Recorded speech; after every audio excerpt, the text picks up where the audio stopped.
Ayaq səslərindən bilirdim ki, gələn Lətifdir. Gedib qapını açırdım. İçəri girən kimi uşaqların otağına baş çəkirdi. Görəndə ki, narahat olmalı bir şey yoxdur, arxayınlaşırdı. Elə bir yeməyi də yox idi. Bir-iki tikə götürüb iş otağına çəkilirdi. Gecədən keçənəcən işləyirdi. Hərdən çağıranda bilirdim ki, çay istəyir. Elə hey siqaret çəkirdi, çay içirdi, yazıb pozurdu. Çay gətirəndə görürdüm ki, əsəbləri tarıma çəkilib, özündə deyil. Nə qədər keyfsiz olsa da, məni görəndə gülümsəməyə çalışırdı. Sonralar kağızlarının içindən bir vərəq tapdım. 1961-ci ildə yazmışdı. Əgər hesab eləsəydim ki, bugün bizim hərəkətimizin sonudur, mən bu saniyə öz həyatımı dayandırardım. Durğunluq, irəliyə doğru hərəkətsizlik, ən yaxşı gələcəyi görməmək, perspektivsizlik, ən yaxşı şeyləri sezməmək. Bunlar yaradıcı adama lazım deyil. Görünür, elə o vaxtdan öz həyat prinsipini müəyyən eləyibmiş. Lətif bir şimşək idi, çaxdı getdi.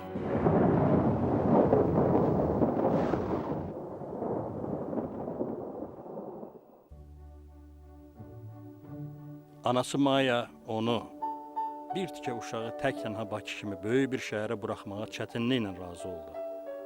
Kinofabrikdə Lətifi çox isti qəbul elədilər. İnternet məktəbə qoydular, hətta adını maaş cədvəlinə də yazdılar. 7 yaşlı uşaq yaradıcılıq yoluna qədəm qoydu. Hər il çəkiliş meydançasına çıxırdı, tapşırılarını həvəslə, duyumla yerinə yetirirdi.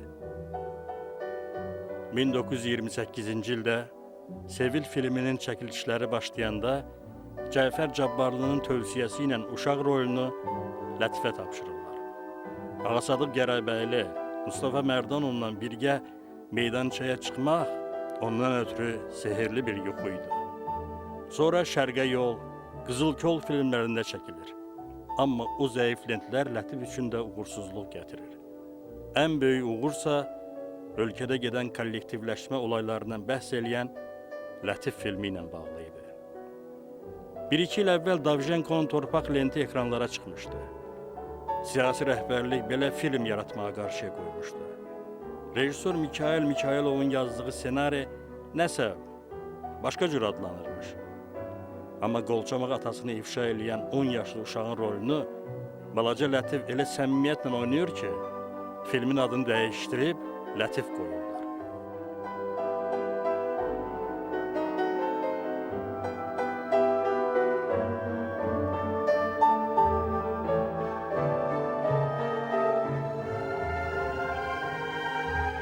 ...1931-ci ildə ağır xəstələndi. Həkimlər işləməyi qadağan elədilər. Üstəlik, oxumağı da atmalı oldu. Kinodan aralanmağı ruhi müvazinətinə təsir eləmişdi. 1933-cü ildə yeni ailə qurub, Bərdəyə köçən anasının yanına getdi. Yavaş-yavaş bu mühitə alışmağa başladı. Amma daha özünü böyük olan sayırdı. Atalığına yük ola bilməzdi. Oxumaq, işləmək, bir sənət sahibi olmaq lazım idi. Kinodan özgə, üz tutası yeri isə yox idi. 1935-ci ildə Bakıya qayıdıb axşam məktəbinə keçdi. Kinostudiyadakı vəzifəsinə bərpa olundu. Rejissorlar Lətifə hörmətlə yanaşır, amma rol təklif eləmirdilər. Onlara istedadlı uşaqlar lazım idi. Lətif isə istedadlı. Əmim də, bibim də hamısı Bərdəyə köçüblər. Bir müddət Bərdədə qalıb yaşayandan sonra atam əskər gedib, sonra oradan əskəri qutarandan sonra müharibəyə yola düşüb. Əmimgil də təzə nənəmi götürüb Bakıya köçüblər. Amma əmim xəstə olduğu üçün o əskər getməyibdi. Təzədən Bərdəyə qayıdıb burada voyenkomatda yazı iş. 1954-cü ildir. Bezkartiniya illəri ötüb keçib, Bakı kinostudiyasında bədii filmlərin çəkilişlərinə hazırlıq gedir. Lətif Hacıqaranı ekranlaşdırmaq istəyir. Amma yox, Hacıqara vaxtı deyil. Ona görə ki, rəhbərliyin maraqlarına, partiyanın ideoloji məramına cavab vermir. Lətif Səfərov vaxtın tələbinə uyğun gələn Görüş filminin ssenarisi təklif olunur. o imtina eləyir. Sonra mahnı ilə keçən ömür ssenarisini çəkmək tövsiyə olunur. Niyyətinin həyata keçəcəyinə ümidini itirib, senaridə işıqlı məqamlar axtarır. Deyəsən axtardığını tapır, çəkməyə razılıq verir. Amma senarini çəkilişə hazır vəziyyətə gətirməkdən ötürü çox əlləşməli olur. Plansa gözləmir. Yuxarıdan göstəriş, göstəriş dalınca gəlir. Az qala filmin başının üstünü bağlanmaq təhlükəsi alır. 35 yaşlı Lətif ölüm ya olum dilemması qarşısında qalır. O hələlik olumu seçir. Çəkiliş prosesində nələrisə düzəldəcəyinə bel bağlayıb, əsəblərini cilovlamağa özündə qüvvə tapır. Filmin çəkilişləri gözlədiyindən də uğurlu keçir. Ekranlara Bəxtiyar, Rusca variantısa Sevimli Mahnılar adı ilə çıxan bədii film yaxşı qarşılanır.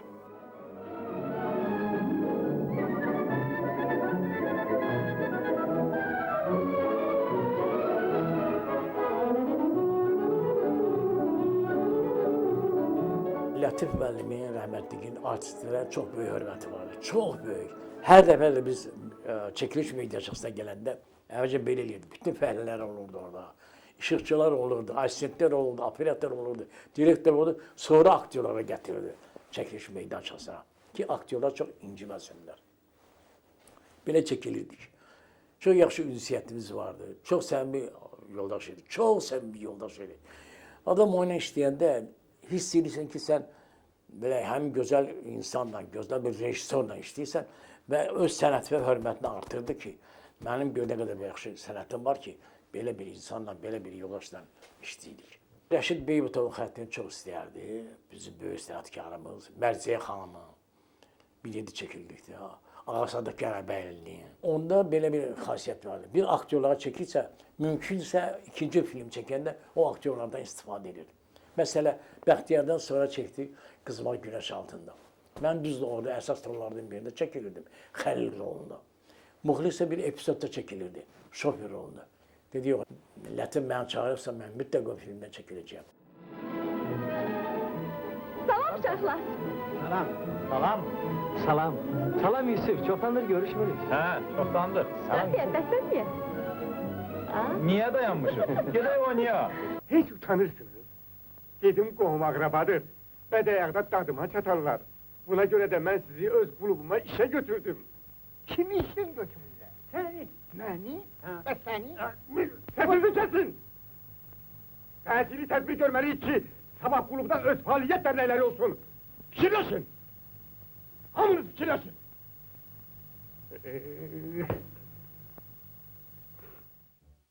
Lətifin iç dünyasındakı təlatüm hələ də səngiməmişdi. Övladlarının ayrılığı qəlbini göynədirdi.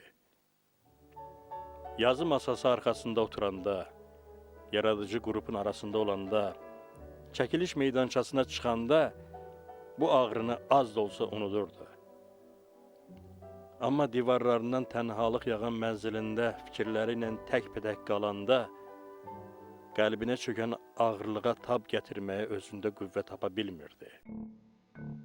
Bu ovqatı təkcə çoxdan səsinə vurulduğu, amma Bəxtiyar filminin çəkilişlərində tanış olduğu müğənni Şövkət xanım Ələkbərovanın nurlu siması dəyişə bilərdi.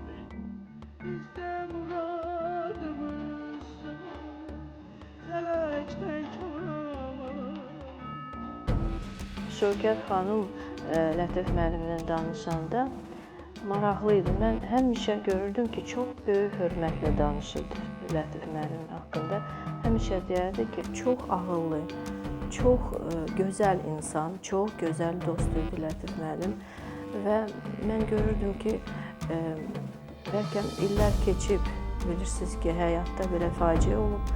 Amma Şövkət xanımın ona məhəbbəti həmişə yaşayırdı. Çox maraqlı idi. Şövkət xanım bir dəfə mənə danışdı ki, Lətif müəllim oyunla tanış olanda bilmirdi Şövkət xanım ki, Lətif müəllim rejissordur. Elə bildi ki, adi insandır. Şövkət xanım gözəl, bilirsiniz, qadın idi. Və maraqlı idi ki, mənə danışırdı. Lətif müəllim saatlarla onun balkonunun altında dayanıb və deməli o pəncərəyə baxırdı. Şövkət xanım deyir, mən çıxırdım, gördüm yenə o deməli adam, insan orada dayanıb, nəysə saatlarla. Bir dəfə mən evdən çıxanda çox belə ciddi, hirsli dedim ki, siz niyə bura dayanmısınız, nə istəyirsiniz? Belə bir söhbət. Sonra təsadüfən oldu ki, Baxtiyar filmdə Şövkət xanım orada Baxtiyarın uşaqlıq səsini, mahnıları oxuyurdu və onda Şövkət xanım bildi ki, həmin o insan artıq tanınmış kino rejissor Lətif müəllim Səfərovdur.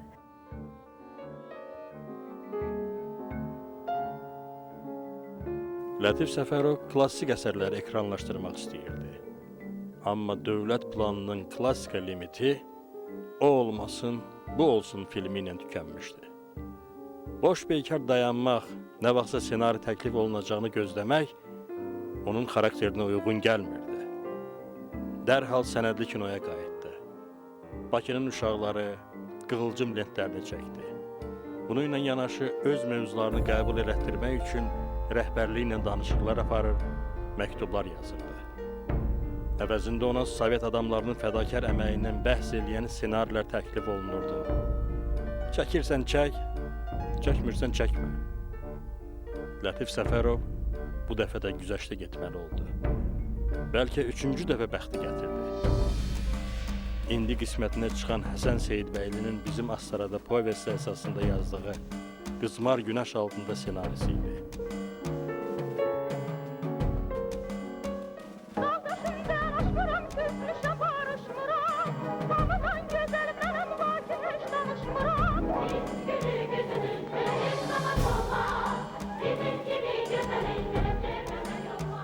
Baxtiyar kinosunda mənim atam Abala rolunda çıxış eləmişdi. O vaxtdan biz ailə münasibətimiz çox yaxın olub. Şövkət xanımla Lətif müəllim tez-tez bizə gələrdi, biz onlara gedərdik və sonra Lətif müəllim daha doğrusu dedi ki, biz dəvət elədik, bilmirəm xoşuna gəldim ya yox.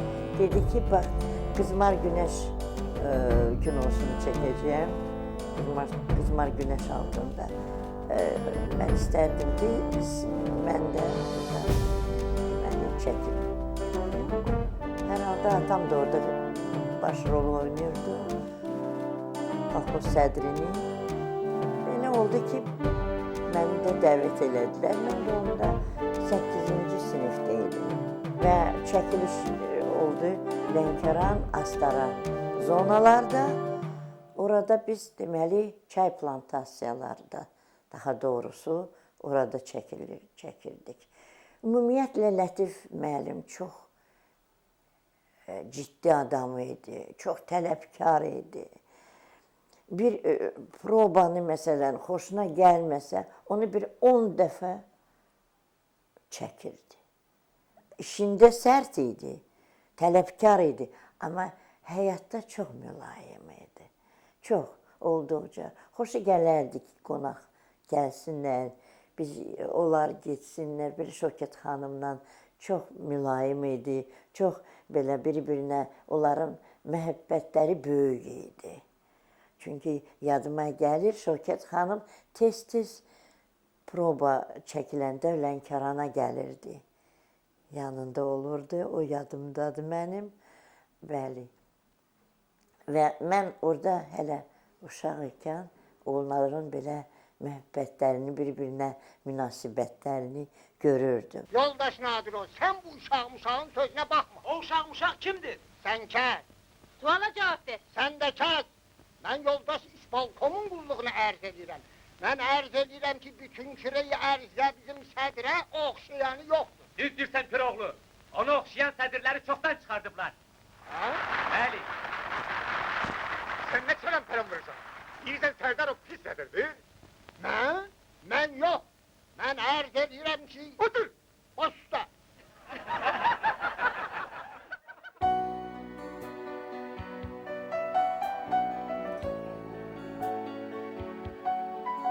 Elə həmin 1957-ci ildə Kino İşçiləri İttifaqlarının yaradılması məsələsi gerçəkləşdi. Lətif Səfərov təbiətindən irəli gələn fəallıqla qollarını çırmayıb irəli düşdü. Təşkilat bürosunu, bölmələri yaratdı. İş ona istirahəti, xəstəliyini, ailə qayğılarını unutturdu. Elə o vaxtın da dönüb oldu Lətif Bəşiroviç. Təşkilat bürosunun sədrini Moskvadakılar da bu cür çağırırdılar, tabeliyindəkilər də. Şövkət xanım da evdə zarafatla ona sataşırdı. Lətif Bəşiroviç, bir şey lazım deyil ki. Lətifə işləmək imkanından başqa nə lazım idi ki? Elə 1958-ci ildə Bakı və Bakılılar sənədli lentini çəkdi. Münsiflər heyətinə üzv seçildiyi ilk Ümumİttifaq Kino Festivalında bu filmlə yanaşı Tofiq Tağızadənin yenicə tamamladığı Uzaq Sahillərdə lenti də müsabiqə proqramına daxil edildi. Lətif Səfərov bu festivala Respublika Kino İşçiləri İttifaqının sədri kimi getdi. Bakı və Bakılılar filminin münsiflər heyətinin diplomuna və mükafatına layiq görülməsi ona baş ağrısı oldu. Közü öz qabağına çəkməsi barədə ittihamlarla üzləşdi. Lətif Səfərov isə çəkiliş meydançasından ötürü bərk darıxmışdı. Şövkət xanım söyləyərdi ki, Lətif müəllim bir filmin üstündə işləyəndə o gecələr işləyirdi və heç kimin ixtiyarı yox idi. Ya gecə, ya gündüz o işləyəndə bir adam ona mane olsun. Ancaq yeməyini verərdilər, çox sakit. Yəni heç kim nə keçə bilərdi, nə gezə bilərdi. Çünki Lətif müəllim elə tələbkardı özünə görə. Yəni o özünə görə də tələbkar idi və onu deməli onun yanında olan insanlara da çox tələbkardı. Nəsə işi yaxşı getməyəndə hirsli idi çox. Deyərdi ki, o elə gündə gələrdi evə. Yəni mən özüm qorxurdum ona yaxınlaşam, bir söhbət eləyəm, bir sual verəm. Və Şövkət xanım bilirsiniz, ondan danışanda həmişə deyərdi Lətif Bəşiroviç. Mən ondan eşitmədim ki, Şövkət xanım desin Lətif. Yəni o qədər hörmətlə yanaşardı. Özü çox gözəl dost olduğuna görə onun ətrafında çox maraqlı insanlar yığışırdılar. Onun dostları Qara Qarayev idi, Tofiq Quliyev idi, Rasul Rıza idi, Cahangir Cahangirov idi. Şövkət xanım deyərdi ki, bizim ev həmişə yəni qapılar həmişə hamı üçün açıq olub. Lətif müəllim də özü çox Sənətçi kimi ya onun yenidən doğuluşu olacaq, ya da məhvi. Lətif Səfərov bunu gözəl anlayır.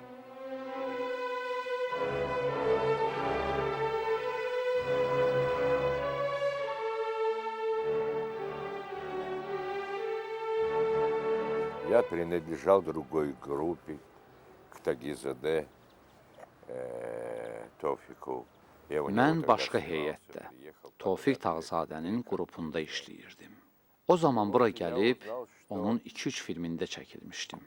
Xəbər tutdum ki, Bakıda Leyli və Məcnun lenti alınacaq. Bu filmdə çəkilmək mənim arzum idi. Sınaqdan keçirilməyimi xahiş elədim. Lətif dedi ki, bir özbək müğənnisini çəkmək istəyir. Senariçi Ənvər Məmmədxanlı və Lətif Səfərov qərara gəlmişdilər ki, Məcnunun simasında öz əsrində doğulmamış insanın obrazını yaratsınlar. Lətifin həmin o müğənni ilə bağlı niyyəti baş tutmadı və məni sınaqdan keçirmək məcburiyyətində qaldı. Kinostudiyanın o zamanki direktoru Məhərrəm Haşimovun təkidi ilə. Mən 2-3 gün sınaqdan keçdim. Lətif belə işlərdə çox düz adam idi.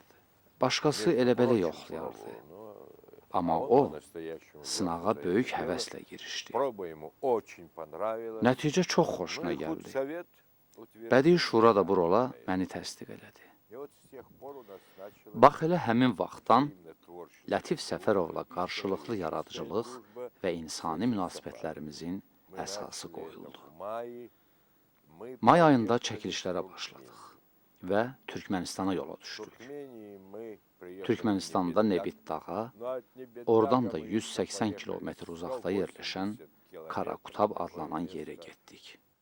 Ağır idi. Biz orada düz 40 gün qaldıq. Ровно 40 дней.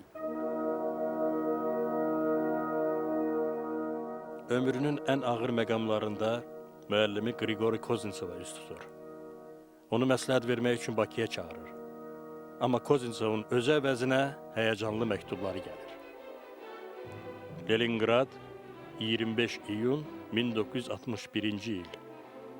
Əziz Lətif, mən sizin Mədəniyyət Nazirliyinizdən Bakıya gəlmək xahişi ilə məktub aldım və çox həyəcanlandım. Sizdə nə baş verir?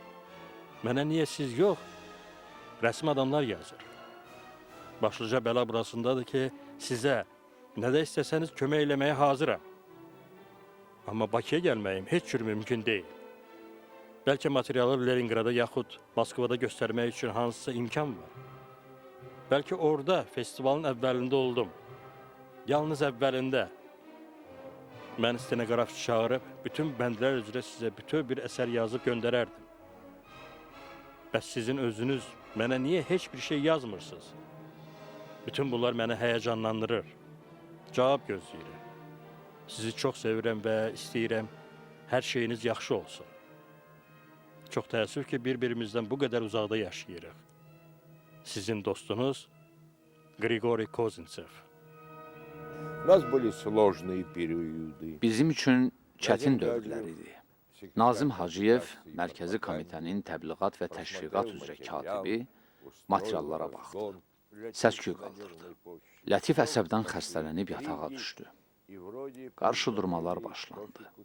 Bu arada filmin çəkilişini davam etdirməyi Tofiq Tağzadəyə təklif elədilər. Amma Tofiq nəcib adam idi. Bu filmi çəkməkdən imtina elədi ki, mövzu məni maraqlandırmır. Ssenarini tamamilə yenidən işləməliyəm, aktyorları dəyişməliyəm. Onda Lətif xoşbəxtlikdən öz filminin çəkilişlərini davam elədi. Lətif xəstə idi. Malta qızdırmasına tutulmuşdu, həm də vərəm idi. İntriqalar da bir tərəfdən. Onu Kinematografçılar İttifaqının sədri vəzifəsindən çıxarmışdılar. Mən onun yerinə olsaydım, vecimi almazdım. Amma Lətifin xasiyyəti başqa idi. O əmr verməyi xoşlayırdı, rəhbərlik eləməyi sevirdi. Onun buna haqqı var idi. Lətif adamlara rəhbərlik eləmək istedadına malik idi.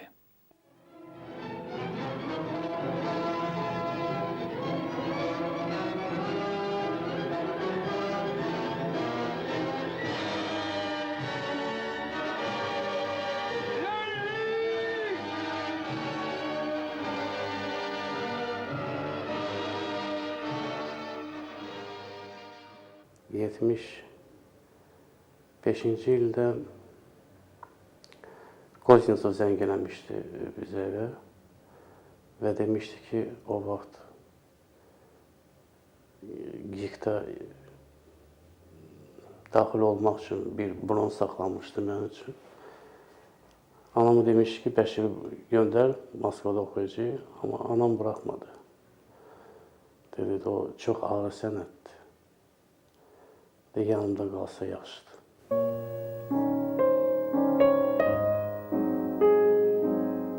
Keçirdiyi sarsıntıların içində atası ilə bağlı ağrılarını da yaşayırdı. 4 yaşından ata mehrinə həsrət qalan Lətif Səfərov 40 yaşında Sibirdən sağ-salamat dönən atasını qarma-qarışıq hisslərlə qarşılayacaqdı. Və o məqamlarda günahkar axtarmayacaqdı. Günahkarın kim olduğunu yaxşı bilirdi. Lətif müəllim həmin qovçul azarkeşidir. O özünün qoşa 16-nın tüfəngi vardı, qatarı vardı, o bıçağı vardı. Uzun boğaz belə qaloşdan zad edirdi ki, bir də gördü atanda görü tapdalıya keçdi. Özü də onun yeganə çox istədiyi Həsən Əliyevdir akademik. Təbiət vurğun olduğuna görə həmişə gedərdi onunla. Bir dəfə mənim yaxşı yadımdadır ki, Həsən Əliyev gəlmişdi Bərdiyə. 58-ci il idi. Mən də burada katib işləyirdim. Lətif Səfərov da gəlmişdi Xəsən müəllimgilə. görüşdülər. Bizim Ərcədə də o ovçular çox idi, onlara qoşulub gedirdi. Bu, bəzən o şıdırğı deyirik də, şıdırğı qalxan qırqollar qalxırdı. Orada tüfəngi qoşalayırdı, atmırdı onu. Deyirdim, Lətif müəllim, niyə elə elədim? Deyirdi ki, o qeyrətdə kişi də gül atarmı?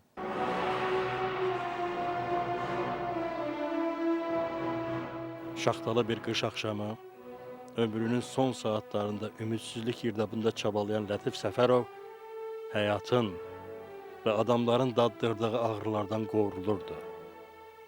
Leyli və Məcnun istədiyi kimi çəkməyə qoymadılar. Taleyin verdiyi şansı əlindən aldılar. Ömrünün 5 ilini sərf elədiyi ittifaqda yerini daraltdılar. Dəstə bağlayıb əleyhinə təbliğat apardılar. O qədər bezdirdilər ki, işləməyə nə taqəti qaldı, nə də həvəsi. Axırda sədrlikdən də uzaqlaşdırdılar. Üstünə yazdıqları borcu qardaşından aldığı pulla qaytardı. İlk mənim müəllimim kinoda oldu Lətif müəllim. Mənə başladı kömək eləmə, məni hazırlamağa imtahanlar üçün. Mənə öyrətdi rejissor ssenariyası nədir, kino kadr nədir, kamera nədir, necə yazmaq lazımdır. İlk rejissor ssenariyamı mən yazanda gətirdim ona, o mənim sərflərimi göstərdi. İlk müəllimim mənə putovka verən bu kinoya oldu Lətif müəllim. Lətif müəllim o nəsildəndir ki, onlar demək Azərbaycan kinosunun bir növrəsini qoyur. Əsas Azərbaycan kinosu yarandı müharibədən sonra. Və o vaxtı gəldilər Moskvadan, cavan, gənc rejissorlar, Tofiq Tağzadə, Həsən Seyidbəyli, Əjdər İbrahimov və Lətif Səfərov. İlk filmləri burada onlar yaratdılar. Bugünkü Azərbaycan kinosunun bir növrəsini onlar qoydular. 50 il keçib ondan sonra. Hansı sənət bu qədər yaşayıb? Ən böyük onda qiymət ustaya bu ola bilər. Ondan böyük mükafat mən bilmirəm. Xəstəliyi gün-gündən şiddətlənirdi. Dərdini təkcə Şövkət xanıma demişdi. Oğlunu doyunca sevib əzizləməyə gücü çatmadığına görə əsəbləri tarıma çəkilirdi. Leyli və Məcnundan sonra bir sənədli film başladı. Onu da yarımçıq saxladılar. Çəkmək istədiklərini bir tərəfə qoyub, Həsən Seyidbəylinin belə bir ada var senarisini verdilər. Çəkirsən çək, çəkmirsən çəkmə. Senaride hər şey yerli yerində idi. Neft daşları var, istehsalat mövzusu var, neftçilərin həyatı var, diyaloqlar var. Amma bütün bunların kinoya nə dəxli var axı? Dişini dişinə sıxıb rejissor senarisi yazır. Yaradıcı və texnik heyəti yığır. Natura ilə tanış olur. Amma bütün bunlar canına yatmır ki, yatmır. Bəlkə hələ hər şey bitməyib. Bəlkə olub keçənlərin üstünə xət çəkmək, tənələrə, ittihamlara, hücumlara tab gətirmək, inadla məqsədə doğru getmək lazımdır. Yox, mənəvi dayaqları bir-bir uçur. Axıncı dəfə məni dəvət ediblər. Getdik, Abbas Zamanov idi, professorumuz rəhmətlik. Anası idi, bacısı idi, Şövkət xanım idi, Bəşir idi oğlum. Bəşir xətri çox istəyirdi, çox. Çünki atasının adını qoymuş elə Bəşirdə. Bu çörək yeməmişdən qabaq görün bu işləyir, genizləri doldurur. Deyirəm, ailətdir, bu ne üçündür? Deyir, sən bilirsən ki, mən Cahangir olan həmişə ova gedirəm. Sabahda bizim ov günümüzdür. Sabah ova çıxacaq. Yəni, Cahangirlə. Doldurdu, görürəm ki, barıtları da iri barıtlardan qoyur. Qırmana yığıb, indi barıtı yığır. Lətif o vaxt əlində film çəkirdi. Həm bədii filmi vardı, həm də sənədli.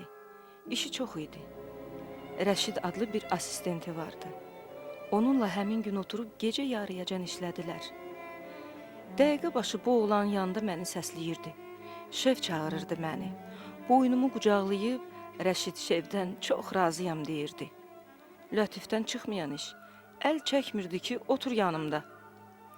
Hər çay gətirəndə əlimi sığallayırdı, öpürdü. Sən demə, bu oğlana göstərmək istəyirmiş ki, bizim aramızda küskünlük yoxdur.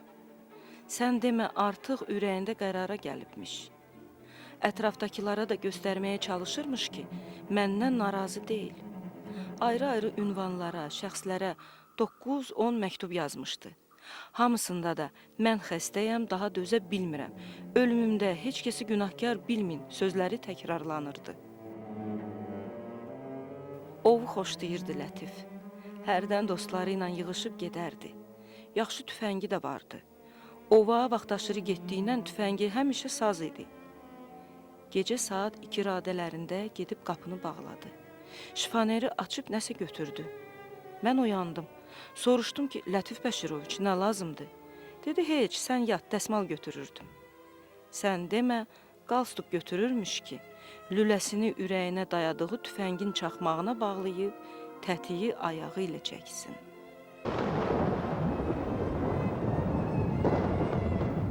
Xalq yazıcısı Ənvər Məmmədxanlının gündəliyindən 10 dekabr 1963-cü il.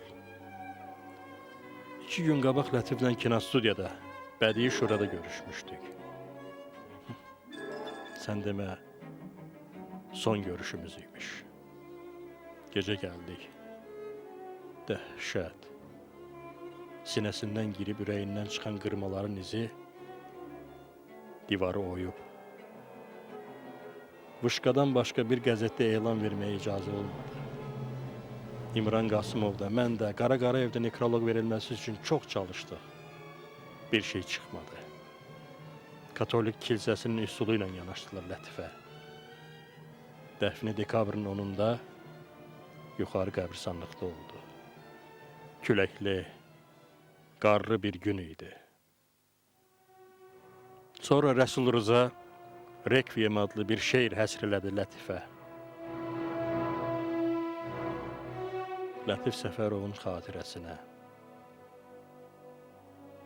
Getdin.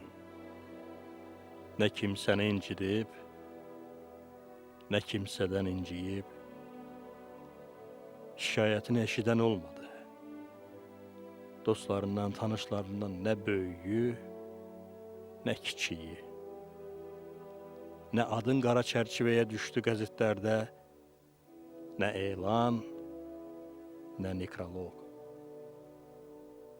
Tapşırıqlarını, borclarını vermisənmiş. Yarımçıq işlərini görmüsənmiş. Neçə ay qabaq ölümü qəlbində, beynində saxlamısanmış. Yaşadığına baxmayaraq getdin. Nə dilində nəğmə, nə son məktubunda şikayət, nə qəlbində kin. Hazırlaşırdın o gedər gəlməz yola, yaxın səfərə hazırlaşan kimi. Ehtiyat çörək götürmədin. Papiros qutusunu belə qoydun, özün də aparmayacağın pencəyin cibinə. Ancaq qırmaları həyatdan son hədiyyə kimi neçə-neçə doldurdun gilizə. Baxan deyərdi, yenə ova hazırlaşır.